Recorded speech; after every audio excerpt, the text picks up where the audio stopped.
부르심의 공동체 교회라는 제목으로 여러분들과 잠시 말씀을 나누고자 합니다. 사람이 모여있는 곳에는 반드시 생겨나는 것이 한 가지가 있습니다. 그것이 뭐냐 하면 종교입니다. 종교. 하나님께서 인간을 창조하실 때 하나님의 형상대로 창조하셨다라고 성경은 우리들에게 기록하고 있습니다. 하나님께서 하나님의 형상대로 창조하셨다는 것은 하나님과 우리가 접촉점을 가지고 있다는 거예요.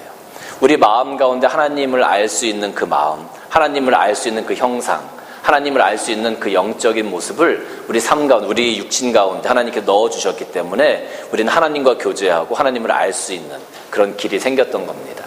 그런데 죄가 들어옴으로 말미암아 아담과 하와가 선악과를 따먹었을 때 죄가 들어옴으로 말미암아 그 형상이 깨어졌다라고 우리가 이야기합니다.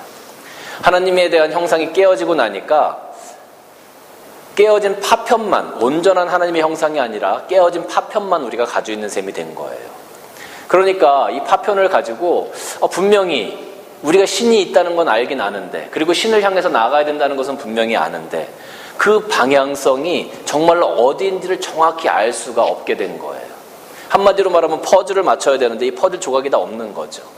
그래서 사람들이 여러 가지 종교를 만들고 우상을 하나님이라고 생각하고 우상을 섬기고 다른 종교들을 섬겨 나아가는 일들이 생겨지게 됩니다.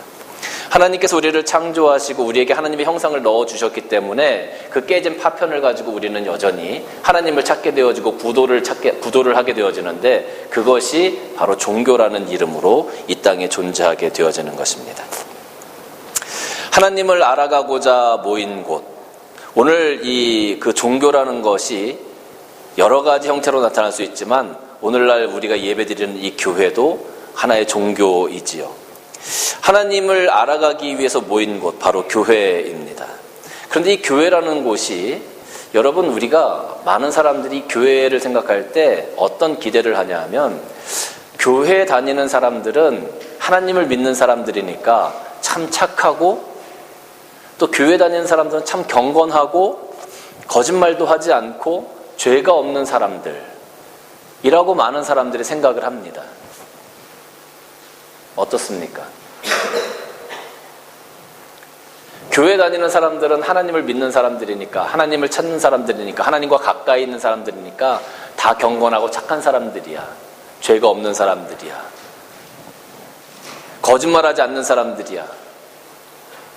다른 사람을 배려하는 사람이야. 이렇게 많은 사람들이 생각을 해요. 맞아요? 틀려요? 대답하려니까 막 마음에 찔리시죠? 대답하려니까 마음에 막 찔려가지고 대답을 못하겠어. 그래요. 많은 사람들이 그렇게 생각을 합니다. 그런데 사실은 우리가 이 땅에서 살아가면서 죄인의 모습으로 살아가고, 죄인의 모습으로 살아가지만 하나님을 알아가기 위해서, 하나님을 만나기 위해서 우리가 교회에 모였기 때문에 어쩌면 교회는 죄인들의 많은 모습들이 있는 곳이라고 할 수도 있을 것 같아요. 사람들이 교회의 모습을 때로는 오해합니다. 교회 가면 다 착한 사람들, 경건한 사람들, 선한 사람들만 있다고 생각을 하니까 교회에 와서 보니까 그렇지 않은 모습들이 너무 많거든요. 그래서 실망하고 교회를 떠나가게 되어지는 경우도 많이 생겨지게 됩니다. 교회라는 곳, 우리가 하나님을 만나기 위해서, 또 하나님을 닮아가기 위해서 오는 곳임에 틀림이 없지만, 그러나 그 교회는 온전한 경건의 모습만 가지고 있는 것은 아니다라는 것을 우리는 너무나 잘 압니다. 교회에 온다는 것은요, 우리가 우리의 발걸음을 통해서 교회에 오는 것일 수도 있지만, 사실은 교회에 온다고 하는 것은 하나님께서 우리를 불러주셔야 올 수 있는 곳이에요. 하나님께서 우리를 불러주시지 않으면 우리는 결코 교회라는 곳에 발걸음을 할 수 없습니다. 오늘 본문을 보면 하나님께서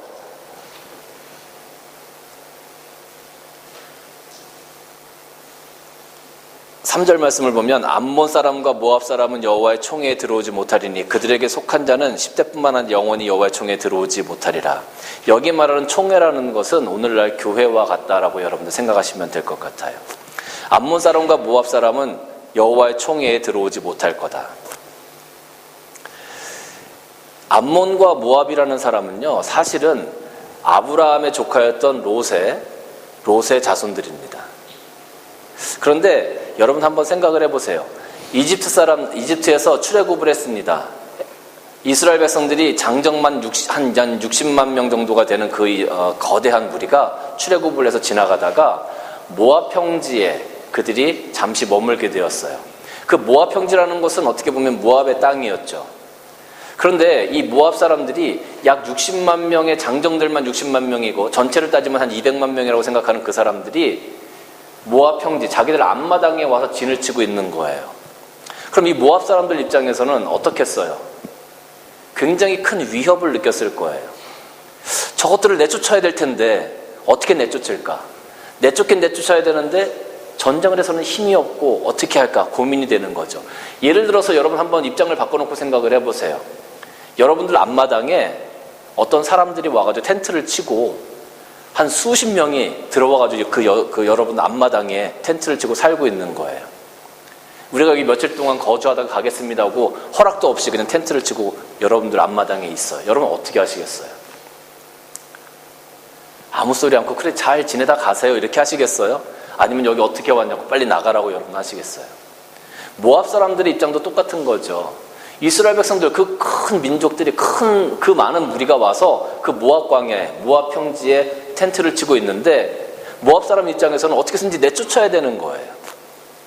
그런데 이 모압의 왕이 발람이라는 선지자를 찾아갑니다. 이 발람이라는 사람은 성경에 보면 선지자라고 되어져 있지만 사실 하나님의 선지자는 아니에요.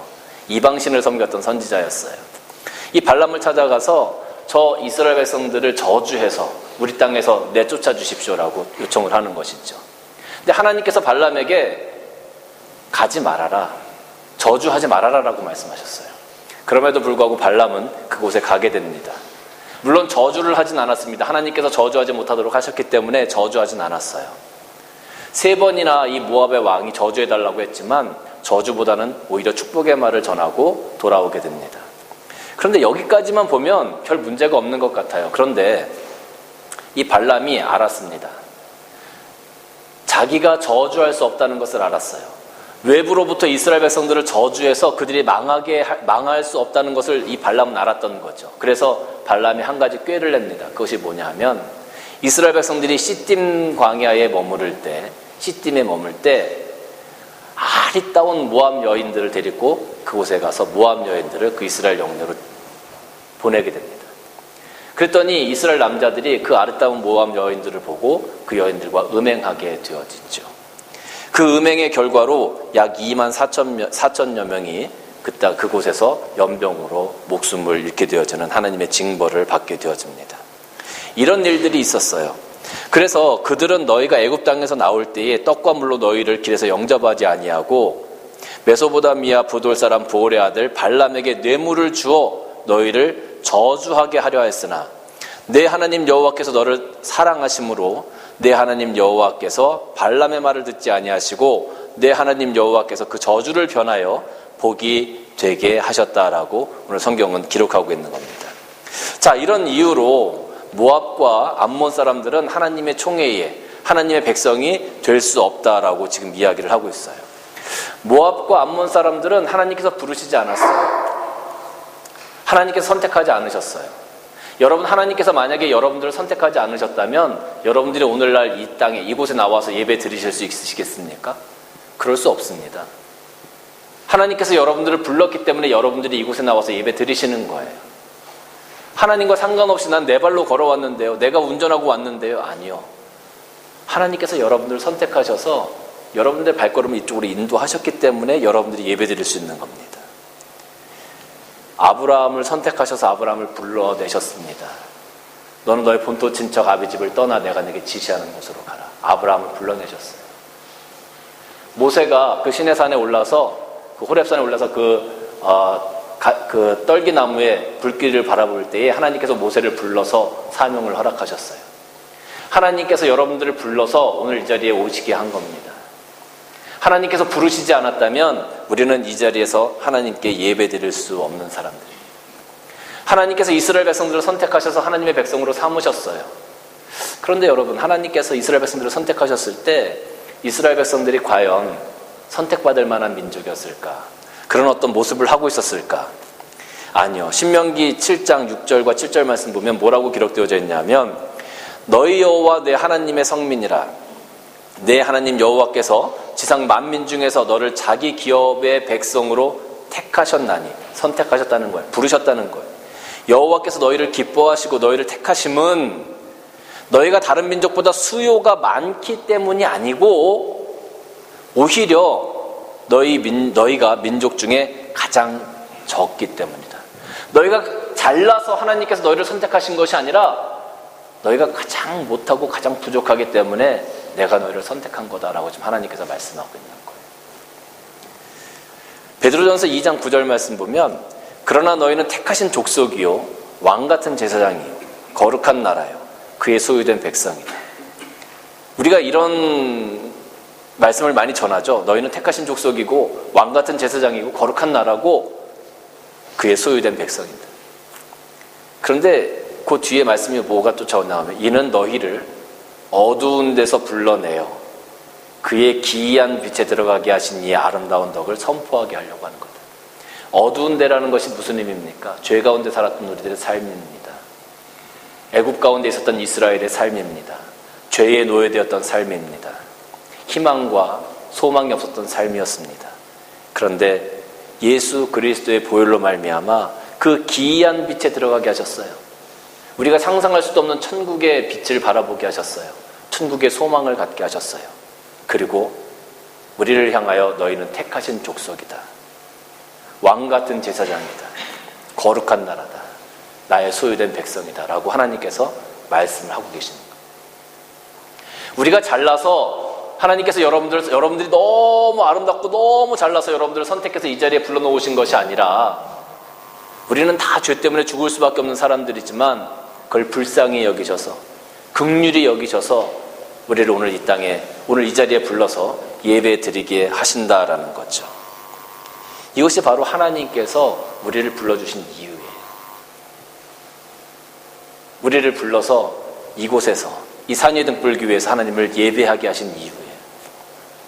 우리가 잘나서가 아니라 우리는 부족하지만 우리는 가진 것 없지만 우리는 모자라지만 전적으로 하나님의 긍휼과 하나님의 은혜로 말미암아 이곳에 나와서 우리가 하나님을 예배할 수 있게 되었다라는 거죠. 그러면 하나님께서 여러분들을 왜 부르셨을까요? 왜 부르셨을까요? 왜 불러서 자녀 삼으셨을까요? 왜 불러서 이 교회에 나오게 하셨을까요? 저는 그 이유를 우리들의 삶이 이 교회를 통해서 하나님의 경건과 거룩한 믿음의 모습으로 세워져 가기를 원하시기 때문에 우리를 불렀다고 저는 생각합니다. 우리들의 모습이 경건과 거룩한 모습으로 이 교회에 있는 이 삶을 통해서 이 연단을 통해서 하나님께서 바로 세워져 가기 위해서 우리를 이곳에 부르셨다는 거예요. 무슨 말씀이냐 하면 누가복음 18장 18절 말씀 보면 이렇게 기록이 되어져 있어요. 어떤 관리가 물어 이르되 선한 선생님이여 내가 무엇을 하여야 영생을 얻을 수 있겠습니까? 영생을 얻을 수 있느냐라고 지금 예수님께 질문하는 겁니다. 예수님이 이르시되 내가 어찌하여 나를 선하다 일컫느냐 하나님 한 분 외에는 선한 이가 없느니라. 내가 계명을 안 하니 간음하지 말고 살인하지 말고 도둑질하지 말고 거짓 증언하지 말고 내 부모를 공경하라. 이 10계명에 있는 말씀을 지금 얘기해 주신 거거든요. 일반적인 계명을. 그러니까 여짜오되 내가 이것은 어려서부터 다 지켰습니다. 다 지켰어요. 예수께서 이 말을 들으시고 이르시되 내게 아직도 한 가지 부족한 게 있다. 내게 있는 것을 다 팔아서 가난한 자들에게 나눠주라. 그리고 그리하면 하늘에서 내게 보화가 있으리라. 그리고 와서 나를 따르라. 그랬더니 이 사람이 큰 부자였기 때문에 이 말씀을 듣고 심히 근심하면서 돌아갔다. 기록하고 있어요. 이 사람이 영생을 얻었어요? 못 얻었어요? 이 사람이 영생을 얻었을까요? 못 얻었을까요? 이 사람이 처음에 예수님께 질문했던 것이 어떻게 하면 영생을 우리가 얻을 수 있겠습니까?를 질문했어요. 예수님께서 계명에 대해서 말씀하셨을 때 내가 어렸을 때부터 다 지켰습니다. 저 영생을 얻을 수 있는 거죠? 예수님께서 마지막에 너에게 부족한 게 한 가지 있으니까 내가 가지고 있는 것을 가난한 사람들에게 다 나눠주고 나를 따르라. 이 사람이 했어요, 안 했어요? 했습니까, 못했습니까? 못했어요. 그럼 이 사람은 영생을 얻었습니까, 못 얻었습니까?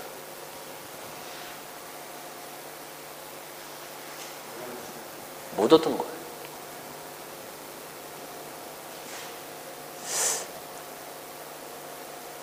제가 이 말씀을 보면서 야, 예수님 참 너무하시네.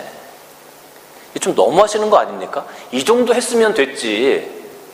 아니, 그 앞에 말씀 보니까 간음하지도 않고 살인하지도 않고 도둑질하지도 않고 거짓 증언도 안 하고 내 부모를 공경했고 어려서부터 내가 지금까지 평생을 이 말씀, 하나님 말씀에 순종하면서 내가 지켜오려고 애쓰고 그렇게 살아왔단 말이에요. 이 정도 했으면 됐지. 굳이 너 가지고 있는 거 다 가난한 사람들 나눠주고 나를 따르라. 이것까지 해야 되겠느냐는 거죠. 이것까지 해야 되겠느냐는 거죠. 근데 예수님은 이것까지 하라는 거예요. 우리 생각에는 예수님 이 정도 하면 되지 않았습니까? 내가 이만큼 신앙생활 했으면 됐지. 내가 이렇게 믿음 생활하고 내가 이렇게 예배 드리고 내가 이렇게 헌신하고 내가 이렇게 예수님 앞에 기도하면서 살아가려고 애쓰면 됐지. 이 정도만 하면 제가 정말 하나님 앞에 선한 크리스찬 아닙니까? 믿음의 사람 아닙니까? 하나님 이만큼만 하면 되잖아요. 얼마나 더 해요. 근데 예수님께서는 거기서 하나 더 이렇게 말씀하시는 거죠. 근데 그 하나 더가 참 힘들어요, 우리에게는. 제가 이 말씀을 보면서 이걸 어떻게 조금 쉽게 정말 피부에 와닿게 어떻게 한번 설명을 해드릴 수 있을까 고민을 하다가 운전면허 시험 치는 걸 한번 생각해 봤어요. 요즘에는 운전면허 시험 치는 게 많이 바뀌었다고 그래요. 근데 예전에 저희가 시험 칠 때는 처음에 필기를 쳤어야 돼요. 그리고 코스를 쳤어요. S자, T자, 뭐 크랭크 이런 거.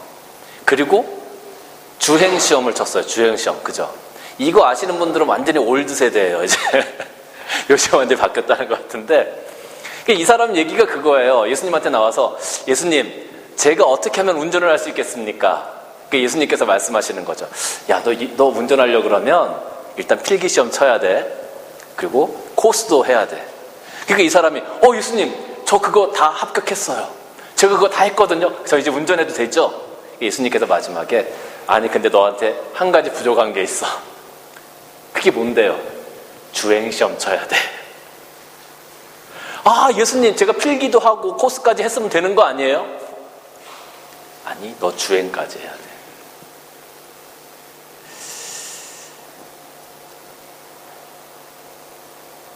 우리가 믿음 생활을 하고 신앙 생활을 할 때 우리는 이만하면 됐다라고 생각할 때가 있는 것 같아요. 하나님 앞에 세워져가는 그 믿음의 모습을 가지고 갈 때 이만하면 되지 않았어? 다른 사람들 안 하는데 내가 이만큼 하나님한테 하면, 교회에서 내가 이만큼 하면 된 거 아니야? 나도 힘든데. 근데 예수님께서는 이만큼이 아니고 온전한 모습, 온전한 헌신을 예수님께서 원하신다는 거죠. 그 훈련을 교회에서 여러분들 받아가시는 거예요. 적당히 하면 실격이에요. 적당히 하면 실격이고 완전히 패스할 수 있도록 온전한 모습, 온전한 믿음을 가지고 우리가 하나님 앞에 세워져 가는 것이 중요하다라는 거죠. 아까 제가 교회는 경건한 사람들이 모인 곳이 아니다라고 말씀드렸어요. 경건한 사람이 아니고 경건해지고 싶은 사람들이 모인 곳이라고 표현해야 어쩌면 더 맞는 것 같아요. 믿음의 사람들이 있을 수 있죠. 그러나 믿음의 사람으로 세워지고자 하는 죄인들이 모인 곳이 어떻게 보면 교회인 거예요. 근데 교회에 와서 그러다 보니까 생활을 하다 보면 티격태격하기도 하고 서로 상처가 생기기도 하고 아픔이 생기기도 하고 그렇게 되어져요. 또 서로 판단하고 서로 정죄하고 네가 잘났니 내가 잘났니 멱살잡이 하시는 분들도 교회 안에 가끔 보면 있어요. 내가 잘하는 것도 있고 못하는 것도 있는데 다른 사람이 나보다 잘하는 것을 바라보면 괜히 시기 질투가 생기기도 합니다. 여러분, 우리가 고등학교 다닐 때 국영수 과목을 공부했어요. 국어 선생님이 있고 수학 선생님이 있고 영어 선생님이 있어요. 그런데 이 국어 선생님이 해야 될 일은 뭡니까? 국어를 잘 가르치시면 되는 거예요. 수학 선생님은 수학을 잘 가르치시면 돼요. 그게 그분들의 달란트니까. 그런데 이 국어 선생님이 국어를 잘 가르치시면서 자꾸 수학 선생님 시기 질투를 하네? 왜 저렇게 수학을 잘 가르치는 거야? 나는 수학을 못 가르치는데. 이게 말이 됩니까, 여러분?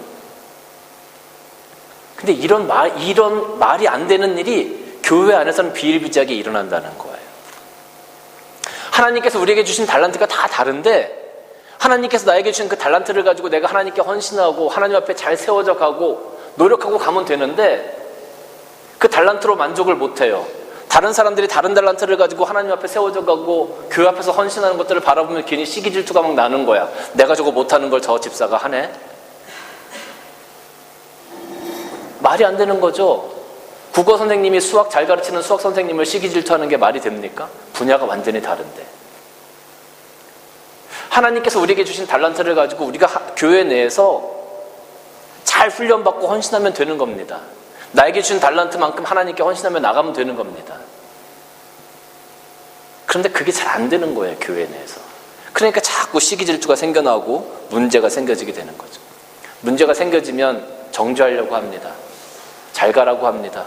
내보내려고 합니다. 내가 떠나려고 합니다. 그런 일들이 자꾸 생겨나는 거죠. 근데 이것이 어떻게 보면 경건해지고자 하는 죄인들이 모여있기 때문에 그래요. 믿음의 사람으로 세워져 가고자 하는 죄인들, 믿음 없는 사람들이 모인 곳이 교회이기 때문에 그래요. 분명히 하나님께서 우리를 아까 말씀대로 어두운 데서 우리를 불러내셨다고 말씀하셨어요. 죄의 노예의 삶에서 우리를 불러내셨다고 말씀하셨어요. 그럼에도 불구하고 우리는 여전히 그 죄의 근성을 완전히 버리지 못한 거죠. 어떻게 이 죄의 근성을 완전히 버리고 살아갈 수 있겠습니까? 참 힘들죠. 여전히 우리 안에는 그 죄의 근성이 남아있어요.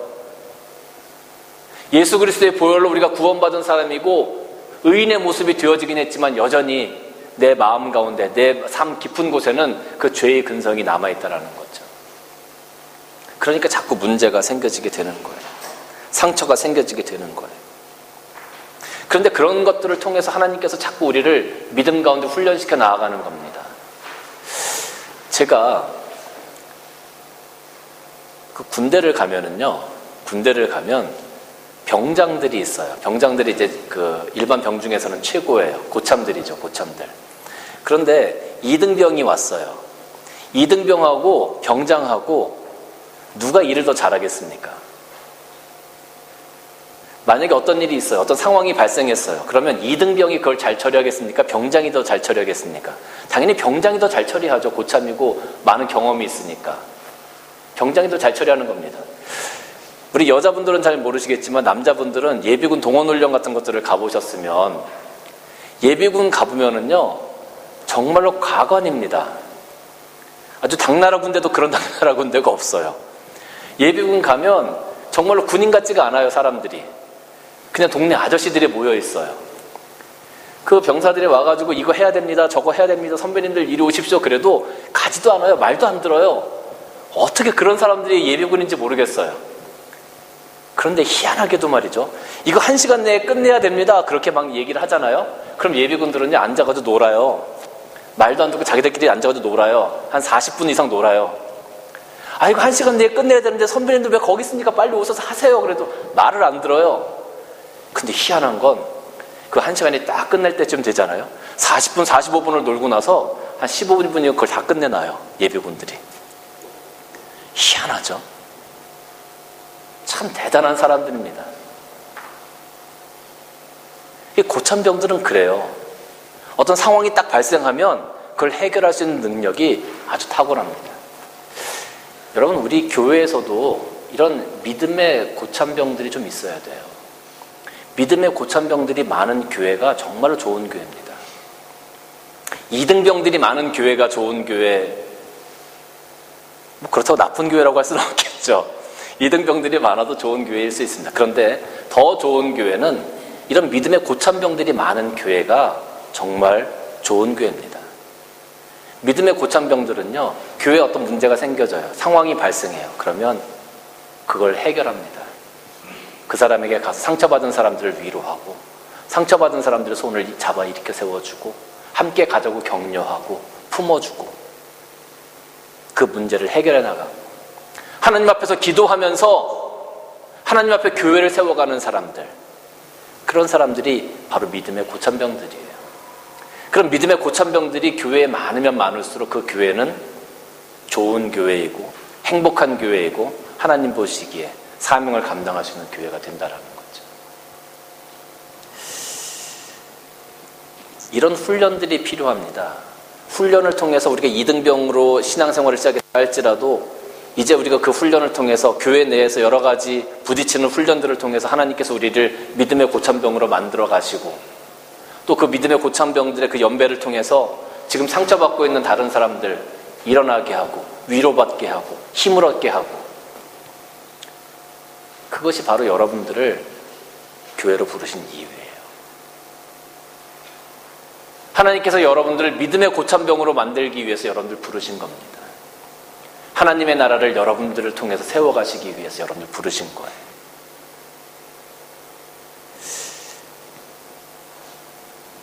어떤 관리가 와서 어떻게 하면 영생을 얻겠습니까? 내가 이것 했습니다. 근데 마지막에 너 부족한 거 있으니까 내가 가지고 있는 것 다 나눠주고 나를 따라오너라. 근심하며 돌아갔다. 마지막 믿음의 고참병의 자리에 서지 못한 모습이 된 거죠. 예수님, 우리가 이만큼 했어요. 제가 필기시험도 쳤고요, 코스시험도 합격했어요. 이만큼 하면 된 것 아닙니까? 그럼 제가 이제 운전해도 되는 것 아닙니까? 사람들은 그렇게 생각합니다. 이만큼 했으면 됐죠. 이만큼 했으면 됐잖아요. 이렇게 이 정도까지 헌신했으면 된 거 아닙니까? 근데 예수님께서는 우리가 믿음의 고참병이 되기 위해서는 마지막 하나까지 온전한 모습으로 내가 훈련받아줘야 된다라고 말씀하고 있는 겁니다.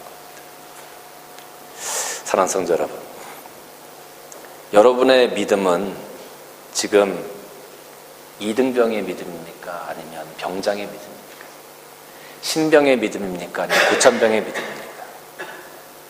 여러분은 지금 훈련이 얼마나 더 필요합니까?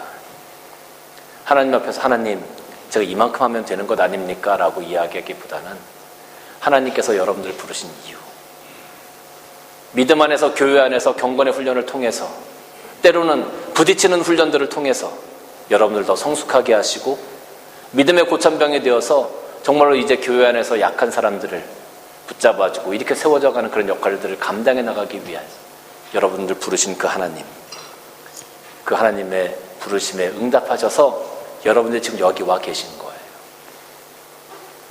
하나님께서 여러분들 그것 때문에 부르셨어요. 그리고 그 사명을 감당하도록 훈련시켜 나아가고 계세요.